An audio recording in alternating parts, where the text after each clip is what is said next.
ಇದು ಅತ್ಯಂತ ಪವಿತ್ರವಾದಂತಹ ದಿನ. ಇದು ನಮ್ಮೆಲ್ಲ ಶಿವನ ಆರಾಧಕರಿಗೆ ಶ್ರೇಷ್ಠವಾದಂತಹ ದಿನ. ಇದು ಮಹಾಶಿವರಾತ್ರಿ ದಿನ. ನಿಮಗೆ ಮಾಹಿತಿ ಇರಂಗ ಈ ಮಾಘ ಶುದ್ಧ ಚತುರ್ದಶಿ ಆಗಲೇ ಹೇಳಿದ್ರಲ್ಲ, ಈ ಮಾಘ ಶುದ್ಧ ಚತುರ್ದಶಿ ಇದು ಶಿವರಾತ್ರಿಯ ದಿನ. ಈ ಶಿವರಾತ್ರಿಯ ದಿನ ಇದು ಏನು ವಿಶೇಷ ಅಂದ್ರೆ, ನಮ್ಮ ಪಂಡಿತರು ಒಂದು ಉದಾಹರಣೆ ಹೇಳಿದರು.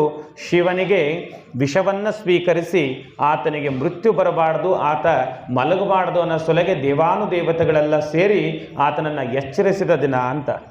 ಇನ್ನು ಒಂದು ಶಿವರಾತ್ರಿ ವಿಶೇಷ ದಿನ ಯಾವುದಕ್ಕಪ್ಪ ಅಂತಂದ್ರೆ, ಈ ಶಿವಪುರಾಣದ ಪ್ರಕಾರ ನೋಡಿದ್ರೆ ಶಿವಪಾರ್ವತಿಯರ ವಿವಾಹವಾದ ದಿನ ಅಂತ ಕೂಡ ಹೇಳ್ತಾರೆ. ಇನ್ನು ಮತ್ತೊಂದು ಕಡೆಗೆ ವಿಚಾರ ಮಾಡಿ ನೋಡ್ರಿ, ಈ ಬ್ರಹ್ಮ ವಿಷ್ಣುವಿಗೆ ಒಂದು ಸಾರಿ ಅಹಂಕಾರ ಬಂದಿತ್ತು, ನಾ ದೊಡ್ಡವರು ಅಂತ. ಅವರಿಬ್ಬರಿಗೆ ಅಹಂಕಾರ ಕಳಿಸೊಲೆಗೆ ಶಿವ ಅಗ್ನಿಸ್ತಂಭದ ರೂಪ ತಾಳಿ ಆತ ತನ್ನ ಮಹಿಮೆಯನ್ನು ತೋರಿ ಅವರ ಇಬ್ಬರಿಗೆ ಸಮಾಧಾನ ಮಾಡಿದಂಥ ದಿನ ಕೂಡ ಇದು ಶಿವರಾತ್ರಿ ದಿನ ಅಂತ ಮತ್ತೊಂದು ಕಡೆ ಹೇಳ್ತಾರೆ. ಇಂತಹ ಅನೇಕ ನಾವು ವಿಚಾರಗಳನ್ನು ನೋಡ್ಬೋದು. ಇನ್ನು ಮತ್ತೊಂದು ಕಡೆಗೆ ಲಿಂಗ ಪುರಾಣ ಏನು ಹೇಳ್ತದಂತ, ಶಿವ ಲಿಂಗ ಸ್ವರೂಪವಾಗಿ ಲಿಂಗದ ಆಕಾರ ತಾಳಿ ದರ್ಶನ ನೀಡಿದಂಥ ಆಶೀರ್ವದಿಸಿದಂಥ ಪುಣ್ಯ ದಿನ ಕೂಡ ಈ ಶಿವರಾತ್ರಿ ದಿನ ಅಂದರು. ಇಷ್ಟೆಲ್ಲ ಪೌರಾಣಿಕ ಐತಿಹ್ಯಗಳಿಗೆ ಈ ದಿನ ಮನ್ನಣೆಯನ್ನು ಪಡೆದದ್ದನ್ನು ನಾವು ನೋಡ್ಕೊಂಡ್ವಿ. ಆದರೆ ನಾವು ಈ ಶಿವರಾತ್ರಿಯನ್ನು ಈ ನಾಡಲ್ಲ, ಈ ದೇಶ ಅಲ್ಲ, ಎಲ್ಲೆಲ್ಲಿ ಯಾವ್ಯಾವ ದೇಶದ ಭೂಮಿಯ ಮೂಲೆ ಒಳಗೆ ಶಿವನ ಆರಾಧಕರಿದ್ದಾರೆ ನೋಡ್ರಿ, ಈ ಪರಮ ಪಾವನ ದಿನವನ್ನು ಸೂರ್ಯೋದಯದಿಂದ ಉಪವಾಸ, ಪೂಜೆ, ವ್ರತ, ಅಭಿಷೇಕಗಳೊಂದಿಗೆ ಪ್ರಾರಂಭಿಸಿ ಸಾಯಂಕಾಲದ ತನಕ ಇದ್ದು ಸಾಯಂಕಾಲ ಯಾವುದಾದ್ರೂ ಮಂದಿರ ಮಠಗಳೊಳಗೆ ಹೋಗಿ ಶಿವನ ದರ್ಶನವನ್ನು ಮಾಡಿ ಆತನ ಭಜನೆಯನ್ನು ಕೀರ್ತನೆಯನ್ನು ಮಾಡೋದ್ರ ಮುಖಾಂತರ ರಾತ್ರಿ ಪೂರ್ತಿ ಜಾಗರಣೆ ಮಾಡ್ತಾರಂತ. ಹಗಲೆಲ್ಲ ಉಪವಾಸ, ರಾತ್ರಿ ಜಾಗರಣೆ. ಇದು ಏನು ಹೇಳ್ತದ ಗೊತ್ತಾ? ಉಪವಾಸ ಅಂದರೆ ಏನು ಗೊತ್ತಾ ನಿಮ್ಗೆ? ಉಪ ಅಂದ್ರೆ ಹತ್ತಿರವಾದದ್ದು ಅಂತ, ವಾಸ ಅಂದ್ರೆ ಅಲ್ಲಿ ಇರತಕ್ಕಂಥದ್ದು. ಉಪವಾಸ ಅಂದ್ರೆ ನಾವು ಅದಕ್ಕೆ ಹತ್ತಿರ ಇರತಕ್ಕಂಥದ್ದಂತ. ಅದು ಯಾರಿಗೆ ಅಂದ್ರೆ ನಮ್ಮ ಉಪವಾಸ ಮಾಡೋದ್ರ ಮುಖಾಂತರ ನಾವು ಶಿವನಿಗೆ ಹತ್ತಿರವಾಗಿರೋದೇ ಅದು ಉಪವಾಸ ಅಂತ ಹೇಳ್ತಾರೆ, ಉಪವಾಸ ಅಂತ. ಇನ್ನು ಜಾಗರಣೆ ಅಂದ್ರೆ ಏನು ಗೊತ್ತಾ? ಜಾಗೃತವಾಗಿರೋದೇ ಜಾಗರಣೆ, ಎಚ್ಚರಿರೋದೇ ಜಾಗರಣೆ. ಈ ಉಪವಾಸ ಜಾಗರಣೆಗಳು ಈ ಶಿವರಾತ್ರಿಯ ವಿಶೇಷಗಳು. ನಿಮಗೆ ಹೆಚ್ಚು ಜನಗಳನ್ನು ನೋಡ್ರಿ, ಇವತ್ತಿನ ದಿನ ಭಾಳ ಜನ ಉಪವಾಸ ಇರ್ತಾರೆ, ಜಾಗರಣೆ ಮಾಡ್ತಾರೆ, ಸಾಧ್ಯ ಆದಷ್ಟು ಶಿವನಾಮ ಸ್ಮರಣೆಯನ್ನು ಮಾಡ್ತಾರೆ. ಕನಿಷ್ಠ ನಿಮಗೆ ಗೊತ್ತಿದ್ದೋ ಗೊತ್ತಿಲ್ಲದೋ ಆ ಶಿವನ ಚರಿತೆಯನ್ನು ಕೇಳಿದ್ದೆ ಆದ್ರೆ, ಅಕಸ್ಮಾತಾಗಿ ಇತ್ತು ನೋಡ್ರಿ ಆ ಶಿವನ ಸ್ತುತಿ ಮಾಡಿದ್ದಾದ್ರೆ, ಆಗಲೇ ನೀವು 108 ಸಲ ಬಿಲ್ವ ಪತ್ರ ಧಾರಣೆ ಮಾಡಿಕಂತ ಇಂದ ಓಂ ನಮಃ ಶಿವಾಯ ಎಂದ್ರೆ ನೋಡ್ರಿ, ಅದರ ಪುಣ್ಯ ಹೆಂಗಾದ ಗೊತ್ತಾ ನಿಮ್ಗೆ? ಒಂದು ಸಣ್ಣ ಕತೆ ಮುಖಾಂತರ ಹೇಳ್ತೀನಿ. ನಾವು ಗೊತ್ತಿದ್ದಂದೀವೋ ಗೊತ್ತಿಲ್ದಂದೀವೋ ತಿಳಿದಂದೀವೋ ಭಕ್ತಿಯಿಂದ ಅಂದೀವೋ ಸಂಬಂಧ ಇಲ್ಲ. ಒಂದು ಸಾರಿ ಒಬ್ಬ ಯಾರೋ ಬೇಡ ಇದ್ನಂತ, ಅವ ತನ್ನ ಬೇಟೆ ಹುಡ್ಕೊಂಡು ಹೋದ, ಬೇಟೆನೇ ಸಿಕ್ಕಲಿಲ್ಲ. ರಾತ್ರಿ ಅರಣ್ಯ ಮಧ್ಯದೊಳಗೆ ಕತ್ಲಾಗ್ಬಿಡ್ತು. ವಾಪಸ್ ಮನೆಗೆ ಬರ್ಬೇಕಂದ ಅಲ್ಲಿ ಅರಣ್ಯ ಮೃಗಗಳ ಗರ್ಜನೆಗೆ ಹೆದರಿ ಏನು ಮಾಡಿಬಿಟ್ಟ, ಒಂದು ಯಾವುದೋ ಗಿಡ ಸಿಕ್ತಿ, ಗಿಡ ಹತ್ಕೊಂಡು ಕುಂತ್ಬಿಟ್ನಂತ. ಆ ಗಿಡದಾಗ ಕುಂತ್ಕೊಂಡ ಕೆಳಗೆ ಹುಲಿಗಳು ಅವು ಓಡಾಡೋದು ನೋಡಿಬಿಟ್ಟ, ಮತ್ತಿಷ್ಟು ಭಯ ಬಿದ್ದುಬಿಟ್ಟ, ಅವು ನನ್ನ ತಿನ್ನಂಗದವ ಅಂತ. ಸ್ವಲ್ಪ ಹೊತ್ತಾಯ್ತು, ಹಸು ಆಯ್ತು, ತ್ರಾಸಾಯ್ತು, ಮನೆ ನೆನಪಾಯ್ತು, ಹೆಂಡತಿ ಮಕ್ಕಳು ನೆನಪಾಯ್ತು. ಏನು ಮಾಡೋದು, ಹೋಗಕ್ಕೆ ಬರೋವಲ್ತಲ್ಲ, ಕತ್ಲು ಬೇರೆ ಆದ. ಆ ಬೇಡ ಏನು ಮಾಡಿದ, ಗಿಡದ ಮೇಲೆ ಕುಂತ್ಕೊಂಡ ಸ್ವಲ್ಪ ಹೊತ್ತಾಗಣ ಹಸು ಹೋತು, ನಿದ್ದೆ ಬರಕ್ಕೆ ಚಲವಾತು. ನಿದ್ದೆ ಮಾಡಬೇಕು ಅಂತಂದ್ರೆ ಜೋಲಿಯೋಗಿ ಏನಾರ ಮ್ಯಾಗ್ಲಿಂತ ಬಿದ್ದುಬಿಟ್ನೆ ಅಂದ್ರೆ ಕೆಳಗೆ ಪ್ರಾಣಿಗಳು ತಿಂದುಬಿಡ್ತಾವೆ. ಮತ್ತು ಹೆಂಗೆ ಮಾಡೋದು? ನಿದ್ದೆ ಬರಬಾರ್ದಂದ್ರೆ ಏನಾರು ಒಂದು ಮಾಡ್ಬೇಕಲ್ಲ ಚಟುವಟಿಕೆ. ಅದಕ್ಕೆ ಏನು ಮಾಡಿದ, ಆ ಗಿಡದಾಗ ಕುಂತಿದ್ದು ನೋಡ್ರಿ, ಆ ಗಿಡದನು ಎಲಿ ಹರಿದಾರ್ದು ಒಂದೊಂದು ಕೆಳಗೆ ಹೋಗಡಕತ್ತ, ನಿದ್ದೆ ಬರಬಾರ್ದಂತ. ಅರದ ಕೆಳಗೆ ಹಾಕಿದ, ಅರದ ಕೆಳಗೆ ಹಾಕಿದ. ಇದು ಬೆಳಗಾಗ ತನಕ ನಡೀತಿ. ಬೆಳಗ್ಗೆ ಒಂದು ಆಶ್ಚರ್ಯಕ್ಕಾದತ್ತು, ಆವಾಗ ಗಿಡದಿಂದ ಇಳ್ಯಾಕ ಅವನಿಗೆ ಪರಮಾತ್ಮ ಪ್ರತ್ಯಕ್ಷ ಆಗಿ ನಿನಗೇನು ಬೇಕು ಅಂದ. ಅವ ಅಂದ, ನಾನು ನಿನ್ನ ಪೂಜೆನೂ ಮಾಡಲಿಲ್ಲ, ನಿನ್ನ ಕರೀಲೂ ಇಲ್ಲ, ನೀನು ಯಾಕೆ ಸುಮ್ಮನೆ ಬಂದು ನನಗೆ ದರ್ಶನ ಕೊಟ್ಟು ಏನು ಬೇಕಂತ ಯಾಕೆ ಕೇಳಕತ್ತಿದ್ದಿ ಅಂದ. ಅವಂದ, ನಿನ್ನೆ ಪರಮಾತ್ಮಂದ ನಿನ್ನೆ ದಿನ ಮಹಾಶಿವರಾತ್ರಿ ದಿನ ನೀನು ಕತ್ತಲ್ದಾಗ ಬಂದು ಗಿಡ ಎತ್ತಿ ಕುಂತಿದ್ದು ನೋಡು, ಅದು ಬಿಲ್ವ ವೃಕ್ಷದ ಮೇಲೆ ಕುಂತಿದ್ದಿ, ಅದರ ಕೆಳಗ ಸಾಕ್ಷಾತ್ ಶಿವಲಿಂಗ ಇತ್ತು. ನೀನು ಬೆಳಗಾಗ ತನಕನೂ ಒಂದೊಂದೇ ಬಿಲ್ಪತ್ರಿ ಹರಿದಾಗ್ತಿದ್ದು ನೋಡು, ಅದು ನನ್ನ ಬಂದು ತಲೆಗೆ ಪಾದಕ್ಕೆ ಬೀಳ್ತಿತ್ತು, ಅದರ ಪುಣ್ಯಕ್ಕೆ ಬಂದು ನಾನು ನಿನಗೆ ಆಶೀರ್ವಾದ ಮಾಡಕತ್ತೀನಿ ಅಂದ. ಇದರ ಅರ್ಥ ಏನು ಗೊತ್ತಾ? ನಾವು ಗೊತ್ತಿದ್ದು ಮಾಡ್ತೀವೋ ಗೊತ್ತಿಲ್ಲದ ಮಾಡ್ತೀವೋ, ತಿಳಿದು ಮಾಡ್ತೀವೋ ತಿಳಿಯಾದ ಮಾಡ್ತೀವೋ ಗೊತ್ತಿಲ್ಲ. ಆಗಲೇ ನಮ್ಮ ಪಂಡಿತರು ಹೇಳಿದ್ರಲ್ಲ, ಆತ ಶಿವ ಭೋಳಾಶಂಕರ ಅದನ. ಯಾರು ಏನನ್ನ ಬೇಡ್ತಾನ ಅವ್ರಿಗೆ ಅದನ್ನು ದಯಪಾಲಿಸಂತ ತಾನಾತ ಆತ್ನೇ ಪರಶಿವ ಅದನ್ನ. ನಿಮ್ಗೆ ಶಿವ ಬಯಸೋದು ಏನು ಬಯಸ್ತಾನಂತ ಗೊತ್ತಾ? ಪ್ರಾಮಾಣಿಕತೆ, ಶರಣಾಗತ ಭಾವ, ಸರಳತೆ. ನಿಮಗೇನಾದರೂ ನಿಷ್ಕಲ್ಮಶ ಭಕ್ತಿ ಆತನಿಗೆ ಮಾಡಿದ್ದೆ ಆದ್ರೆ ಆತ ಬಂದು ಸ್ವತಃ ನಿಮ್ಮನ್ನು ರಕ್ಷಿಸಿ ಆತ ಆಶೀರ್ವದಿಸ್ತಾನ ಅಂತರ. ಈ ಪರಶಿವನ ಬಗ್ಗೆ ನಿಮಗೆ ಸಂಕ್ಷಿಪ್ತವಾಗಿ ಹೇಳ್ತೀನಿ, ಸಮಯ ಆಗ್ಯದಲ್ಲ, ನನಗೂ ಗೊತ್ತಾಗ್ತದ, ಸಂಕ್ಷಿಪ್ತದಾಗಿ ಹೇಳ್ತೀನಿ. ಯಾಕಂದ್ರೆ ನಾನು ಆಗಲೇ ನೋಡಕತ್ತಿದ್ದೆ, ಒಂದು ಯಾವುದೋ ಸಣ್ಣ ಹುಡುಗತ್ತಿ ಅಲ್ಲಿ ತನಕ ಎಲ್ಲ ಸುಡ್ರು ಸುಮ್ಮನಿದ್ದು, ಅದು ಒಳ್ಳೆ ಎಲ್ಲ ಚಲೋ ಮಾಡಿಬಿಟ್ಟು ನನಗೆ ಒಮ್ಮೊಮ್ಮೆ ಅನ್ನಿಸ್ತದ.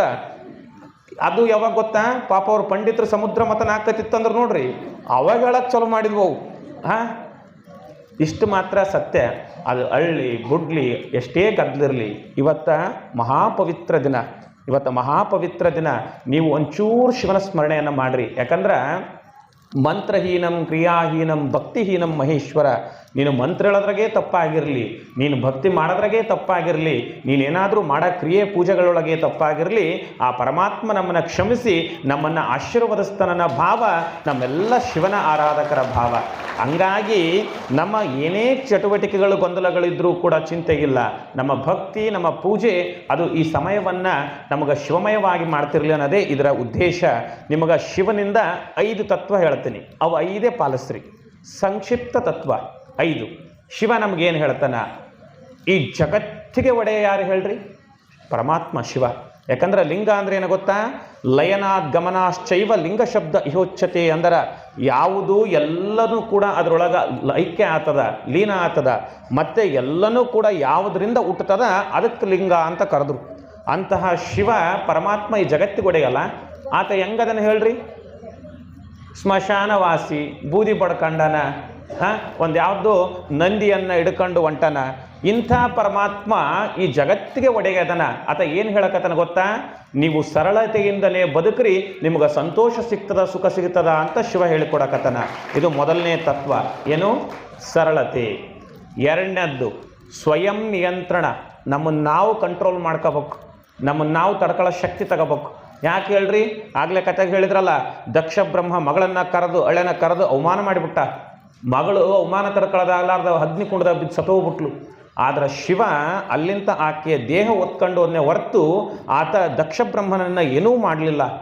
ವೀರಭದ್ರ ಬಂದು ಆತನ ಶಿವನಿಂದ ಹುಟ್ಟಿದಂಥ ಅಂಶ ಬಂದು ಆತನ ಶಿರ ಕಡಿತು ಅಂತ ನಾವು ಪುರಾಣದಾಗ ನೋಡ್ತೀವಿ. ಆದ್ರೆ ಶಿವ ಆತನ ಸಂಹರಿಸಲಿಲ್ಲ.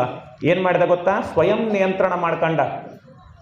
ಆತ ಸ್ವತಃ ತನ್ನ ಹೆಂಡತಿ ಹತ್ಯೆ ಆಗಕ್ಕೆ ಕಾರಣ ಆದ ವ್ಯಕ್ತಿನೂ ಕೂಡ ಬಿಟ್ಬಿಟ್ಟ. ಅಂದ್ರೆ ತನ್ನನ್ನು ತಾನು ನಿಯಂತ್ರಿಸ್ಕೊಂಡು ಅಲ್ಲಿಂದ ಹೋದ. ಮೊದಲನೇದ್ದು ಸರಳತೆ, ಎರಡನೇದ್ದು ಸ್ವಯಂ ನಿಯಂತ್ರಣ, ಮೂರನೇದ್ದು ಸಹಾನುಭೂತಿ. ಎಲ್ಲರಿಗೆ ಒಳ್ಳೇದಾಗಲಿ ಅನ್ನೋ ಭಾವ ಐತೆ ನೋಡ್ರಿ. ಇದು 3ನೇ ತತ್ವ. ಯಾಕೆ ಹೇಳ್ರಿ? ಇದು ಹೆಂಗೆ ನೋಡ್ತೀವಿ ರೀ? ಏನಿಲ್ಲ, ಸಮುದ್ರ ಮಥನ ಆದಾಗ ಏನಾಯ್ತಿ? ಅಮೃತ ವಿಷ ಹುಟ್ಟಿದ್ವಲ್ಲ, ವಿಷ ಯಾರು ಕುಡಿದ್ರು? ಯಾಕೆ ಹೇಳ್ರಿ? ಎಲ್ಲರಿಗೂ ಒಳ್ಳೇದಾಗ್ಲನ ಭಾವ ತನ್ನೊಳಗ ತಾಳಿ ತಾನು ಸಹಾನುಭೂತಿ ತೋರಿಸಿದ್ನಲ್ಲ, ಇದು ಶಿವತತ್ವ. ಇದು ಮತ್ತೊಬ್ಬರಿಗೆ ಒಳ್ಳೇದಾಗ್ಲನ ತತ್ವ. ಇದು 3ನೇದ್ದು. ಇನ್ನು 4ನೇದ್ದು ಬದಲಾವಣೆಯನ್ನು ಸ್ವೀಕರಿಸುವ ಭಾವ. ಈ ಜಗತ್ತು ಹೆಂಗೇ ಬದಲಾಗಲಿ ಅದನ್ನು ಸ್ವೀಕಾರ ಮಾಡೋ ಭಾವ. ಯಾಕಂದ್ರೆ ಶಿವನಿಗಿಂತ ಮತ್ತೆ ಬೇರೆ ಉದಾಹರಣೆ ಬೇಕಿಲ್ಲ. ಎಷ್ಟು ಅವತಾರಗಳನ್ನು ಎತ್ತಿದ, ಎಷ್ಟು ಪವಾಡಗಳನ್ನು ಮಾಡಿದ, ಯಾವೆಲ್ಲ ಸನ್ನಿವೇಶಗಳನ್ನು ಎದುರಿಸಿದರೂ ಕೂಡ ಆತ ವಿಚಲಿತ ಆಗಲಿಲ್ಲ. ಆ ಬದಲಾವಣೆಗಳನ್ನು ಸ್ವೀಕಾರ ಮಾಡ್ಕೊಂತ ಬಂದ. 5ನೇದ್ದು ಫೈನಲ್ ಏನು ಗೊತ್ತಾ? ಇಡೀ ನಮಗೊಂದು ಸಣ್ಣದು ಒಂದು ಮನೆಯಾಗ ಇಬ್ಬರು ಇರ್ತೀವಿ, 2 ಮಕ್ಕಳು, 1 ಹೆಣ್ತಿ, 1 ಗಂಡ ಇರ್ತಾರೆ. ದೊಡ್ಡ ತಿಪ್ಪಲು ತಲೆ ಮ್ಯಾಗ ಬಿದ್ದಂಗಾಗಿ ಹೆಂಗೆ ಮಾಡ್ಲ ನಂಗೆ ಆಗಿರ್ತತಿ. ಈಗ ನೋಡ್ರಿ, ಒಂದಿಷ್ಟು ಮಂದಿಗೆ ನಾಳೆಗೆ ನಾವು ಓದಿವಿ ಅಂದ್ರೆ ಮನೆಗೆ ನಾಳೆಗೆ ಏನು ಕೆಲಸ ಇದಾವ, ಮನೆಗೆ ಹೋದ್ಮೇಲೆ ಏನು ಮಾಡ್ಬೇಕು, ನಾಳೆಗೆ ಅಮಾಸಿ ಎಲ್ಲಿಗೆ ಹೋಗಿ ಬರ್ಬೇಕು, ಎಲ್ಲ ಸೀಗೆ ಪ್ಲ್ಯಾನ್ ಹೊಡ್ತಿರ್ತಾವೆ. ಹೌದಿಲ್ಲ? 4 ಮಂದಿ ಮನ್ಯಾಗ. ಇನ್ನು ಮತ್ತೆ ನಂದು ಬಿಡ್ರಿ ದೊಡ್ಡ ತಿಪ್ಪಲ ಐತಿ, ಉಡ್ರು ಪಡ್ರು ಭಕ್ತರನ್ನ ತಗೊಂಡು ಹೋಗ್ಬೇಕಲ್ಲ. ಇಷ್ಟು ಚಿಂತೆ ಇದಾವಲ್ಲ ನಮಗೆ, ಇಷ್ಟು ಗಡಬಡ್ದಾಗ ಅದೀವಲ್ಲ. ಆದ್ರೆ ಇಡೀ ಜಗತ್ತನ್ನೇ ಆತ ರಕ್ಷಣೆ ಮಾಡ್ಬೇಕಲ್ಲ.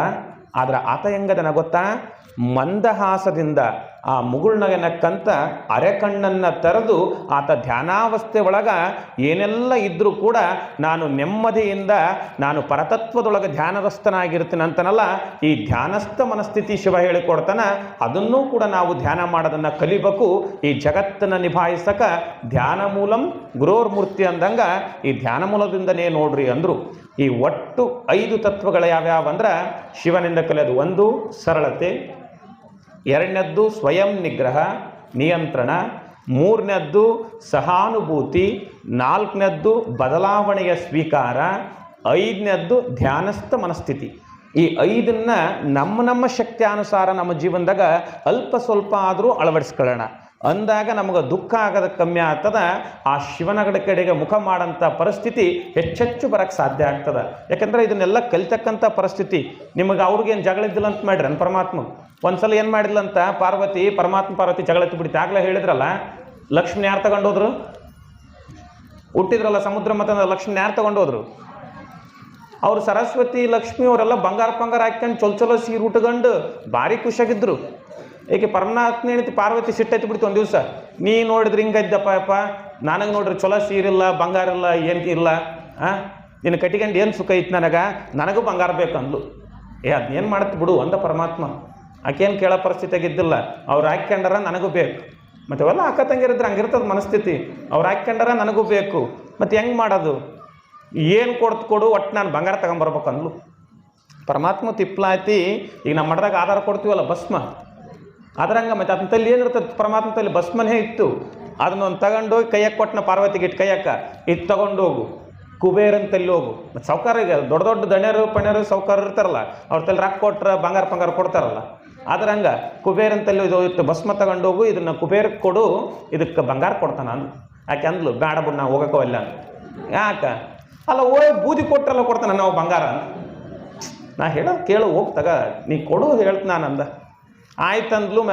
ನಾಟಕ ತಿಳಿಯೋದಲ್ಲ ಪರಮಾತ್ಮಂದು. ಹೋಗಮಂದ್ಲು, ಕುಬೇರನಂತೆಲ್ಲ ಓದ್ಲು. ಕುಬೇರನ ಲೋಕ ಅಲಕಾಪುರಕ್ಕೆ ಹೋದ್ಲು. ಹೋಗಿ ಅಲ್ಲಿ ಕುಬೇರನಿಂದ ಇತ್ತು ನೋಡ್ರಿ, ಪಾರ್ವತಿ ಬಂದದ್ದನ್ನು ನೋಡಿ ಕೈ ಮುಗಿದು ಸ್ವಾಗತಿಸಿದ.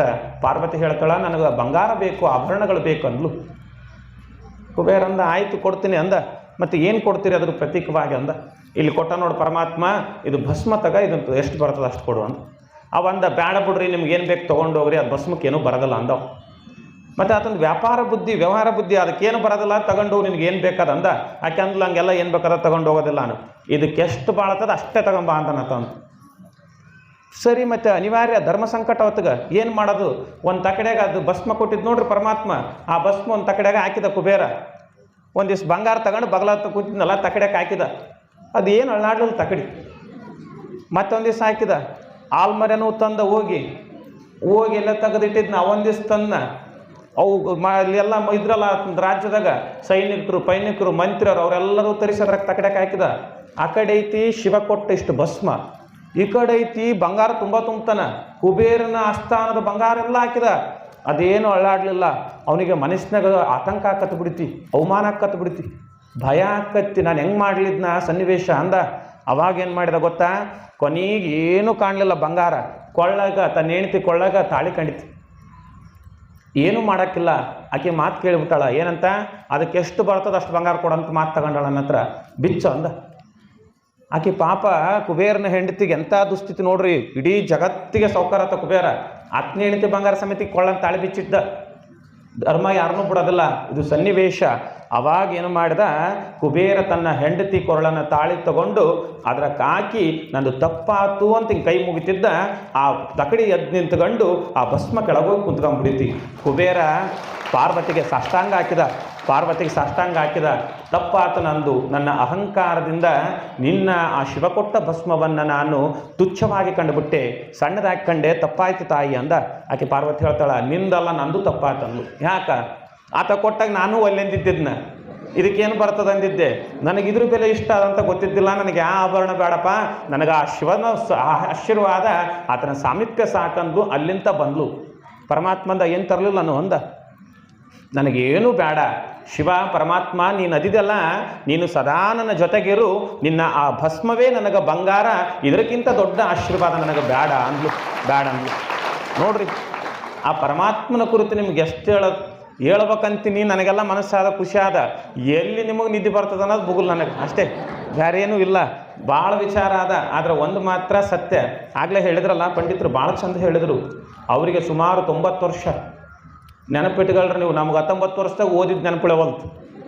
90 ವರ್ಷದ ವಯೋವೃದ್ಧರು, ಜ್ಞಾನವೃದ್ಧರು ಸ್ವತಃ ಆ ಪುಸ್ತಕದ ಲೈನ್ ಬಿಟ್ಟು ಲೈನ್ ನೆಕ್ಸ್ಟ್ ಹೆಂಗೆ ಬರ್ತಾವ ಅದೇ ಸ್ವರೂಪವಾಗಿ ಹೇಳಂಥ ಬುದ್ಧಿಶಕ್ತಿ, ಜ್ಞಾಪಕ ಶಕ್ತಿ ಅದಲ್ಲ, ಅದು ಹೇಳ್ರಿ.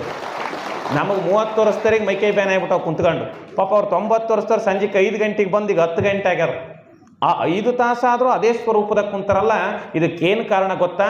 ಆ ಭಗವಂತನ ಆಶೀರ್ವಾದ ಜೊತೆಗೆ ಅವರೊಳಗಿರೋ ಉತ್ಸುಕತೆ ಇದು ಆದ. ಹಂಗಾಗಿ ನೀವೆಲ್ಲರೂ ಇದನ್ನು ಪಾಲಿಸ್ಬೇಕು.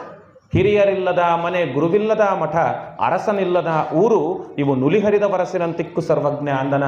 ಮನೆ ಅಂದಮ್ಯಾಕ ಹಿರಿಯರು ಇರ್ಬೇಕು, ಮಠ ಅಂದಮ್ಯಾಕ ಗುರುಗಳಿರ್ಬೇಕು, ಊರು ಅಂದಮ್ಯಾಕ ಮುಖಂಡರು ಇರ್ಬೇಕು, ಅಂದ್ರನೇ ಅವು ಚಂದ ಇರ್ತದ, ಬಿಗುವಿನಾಗಿರ್ತದಂತ.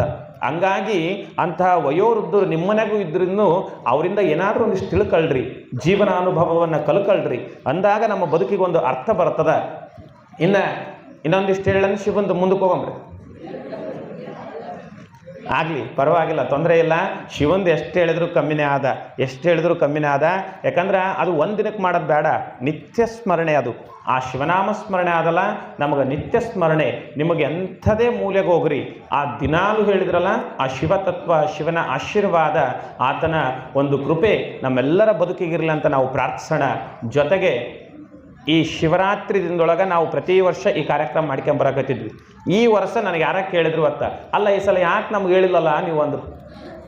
ನಂದು ಒಂದೊಂದು ಸಂದಿಗ್ಧ ಪರಿಸ್ಥಿತಿ, ಆದ್ರೆ ನಾನು ಅಷ್ಟು ಸಲೀಸ್ ವಿಚಾರ ಮಾಡಿರೋದಲ್ಲ, ಮುಂದೇನೋ ವಿಚಾರ ಇಟ್ಟಿರ್ತೀನಿ, ಅವರಿಗೂ ತೊಂದರೆ ಆಗಬಾರ್ದಂತ.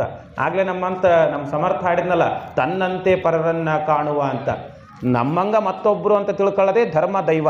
ನಾನಿವತ್ತು ಒಂದಿಷ್ಟು ಜನಕ್ಕೆ ಹೇಳೋಕೆ ಅನುಕೂಲ ಆಗಲಿಲ್ಲ ಅಥವಾ ಬಿಟ್ಟೆ. ಯಾಕೆ ಗೊತ್ತಾ?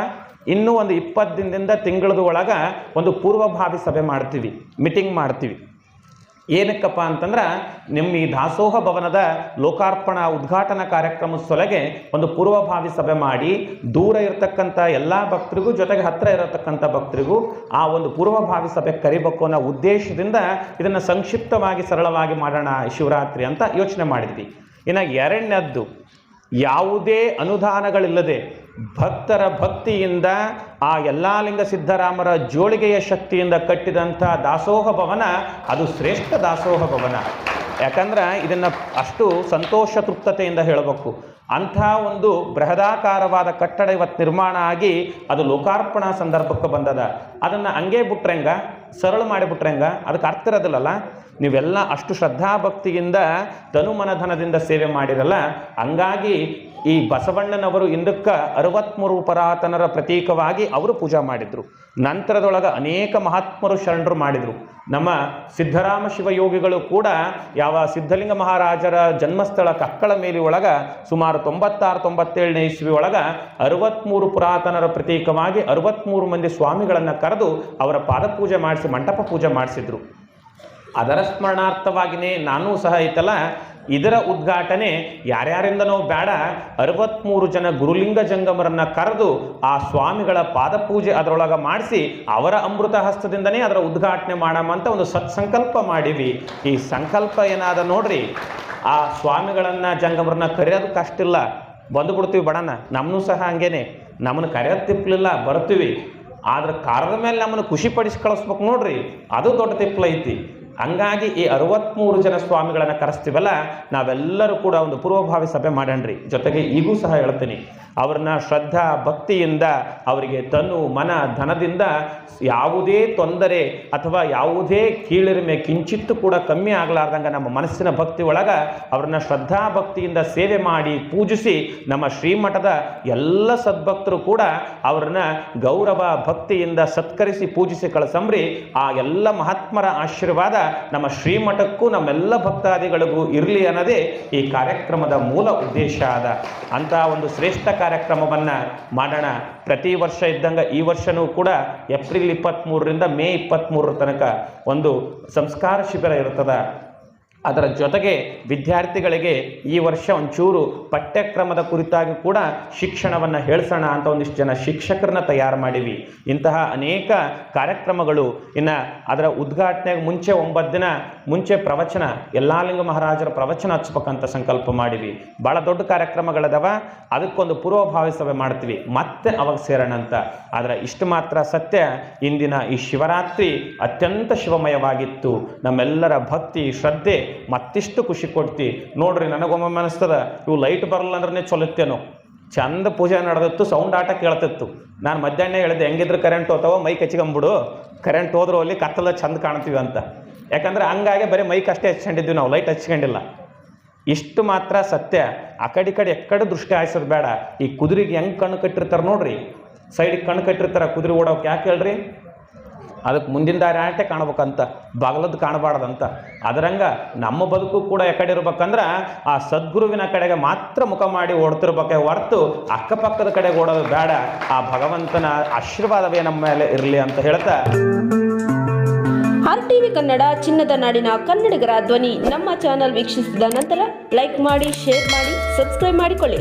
ರಾಯಚೂರು ಜಿಲ್ಲೆಯ ಪ್ರತಿನಿಧಿ ಶ್ರೀನಿವಾಸ್ ಮಧುಶ್ರೀ, ಹಟ್ಟಿ ಚಿನ್ನದ ಗಣಿ. ಧನ್ಯವಾದಗಳು.